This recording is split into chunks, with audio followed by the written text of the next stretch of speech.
నందు ప్రేమిన సహోదరి సహోదరులకు యేసుక్రీస్తు నామములో శుభములు. దేవుని యొక్క నూతనమైన కృప మీకు కలుగును గాక.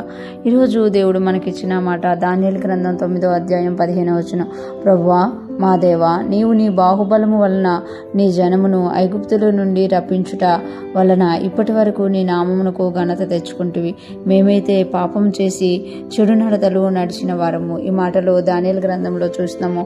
9వ అధ్యాయంలో దానియేలు గారి ప్రార్థన మనం చూస్తాము. ఎప్పుడైతే దానియేలు గారి లేఖనములను ధ్యానిస్తున్నారో ఇర్మియా ద్వారా దేవుడు చెప్పిన మాట ఆయన గుర్తు చేసుకొని 70 సంవత్సరాలు నిండిపోయే కనుక 70వ సంవత్సరం దగ్గరికి వస్తుంది కనుక దేవుడు విడిపిస్తారు అన్న మాటను పట్టుకొని ఆయన ప్రార్థించినట్టుగా చూస్తున్నాం. ఆ ప్రార్థనలో ఒక భాగమే ఇది. ప్రభువా మా దేవా, నీవు నీ బాహుబలము వలన నీ జనమును ఐగుప్తులో నుండి రప్పించుట వలన నీ ప్రభువా మా దేవా అంటున్నారు. అంటే దేవుని దగ్గరగా వెళ్తూ మా దేవుడు నువ్వు, మా దేవుడివి, మా ప్రభువి, నీవు నీ బాహుబలము వలన నీ జనమును ఐగుప్తులో నుండి రప్పించావు. దేవుని యొక్క బాహుబలం వలనే ఇశ్రాయేలీలు ఐగుప్తులో నుండి విడిపింపబడ్డారనమాట. అది అందరికీ తెలుసు. దేవుడు కూడా చెప్పుకుంటారు, భక్తులైన వారు అందరూ కూడా చెప్తూ ఉంటారు, దేవుని బాహుబలం వలన ఇశ్రాయేలు ఐగుప్తులో నుండి విడిపింపబడ్డారు అని మనకి ఇక్కడ తెలియజేయబడుతుందన్నమాట. అంటే దేవుని యొక్క బాహుబలము ఆయన ఇశ్రాయేలును విడిపించడంలో ఆయన ఎంతగా ఇష్టంగా వారిని బయటికి తీసుకొచ్చారో, అంత పెద్ద ఐగుప్తులో నుండి అంత కఠినమైన ఆ యొక్క దాసత్వం నుండి దేవుడు బయటికి తీసుకొచ్చారు. అలా ఎందుకు తీసుకొచ్చుకున్నారు అని అంటే ఆయన నామఘనత కొరకంట. ఐగుప్తులో నుండి రప్పించడం వలన ఇప్పటి వరకు నీ నామమునకు ఘనత తెచ్చుకుంటువి. అంటే ఎప్పుడో మోషే టైంలో జరిగింది, కానీ దానియేలు టైం వరకు కూడా అది ఘనతగా ఎంచబడుతుందట.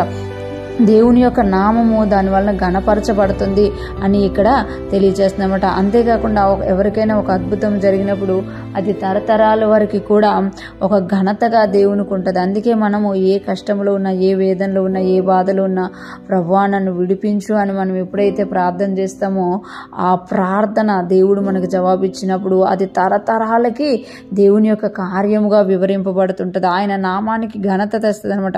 ఇక్కడ దానియేలు గారు ఒప్పుకుంటున్నారు కదా, మేమైతే పాపం చేసి చెడు నడతలు నడిచిన వారు, మేము ఇంకా పాపం చేస్తున్నాము, చెడు నడతలు నడుస్తున్నాము, కానీ నీ కృప ఎంతో ఉన్నతమైంది, నువ్వైతే బాహుబలము చేత మమ్మల్ని బయటికి తీసుకొచ్చావు అని ఇక్కడ దానియేలు గారు గుర్తు చేసుకుంటూ ప్రార్థన చేస్తున్నట్టుగా మనము చూడగలం. ఈరోజు ఫ్రెష్ మనం వింటున్న ప్రతి ఒక్కరూ జ్ఞాపకం చేసుకోవాలి, మన జీవితాల్లో కూడా అనేక సార్లు అనేకమైన కష్టాలు, బాధలు, వేదనలు మనల్ని చుట్టుముట్టేస్తూ ఉంటాయి అనమాట. అప్పుడు మనము దేవుని వైపు చూసి దేవుణ్ణి మనం దగ్గరగా వెళ్ళి దేవునికి చెప్పుకోవాలి కదా.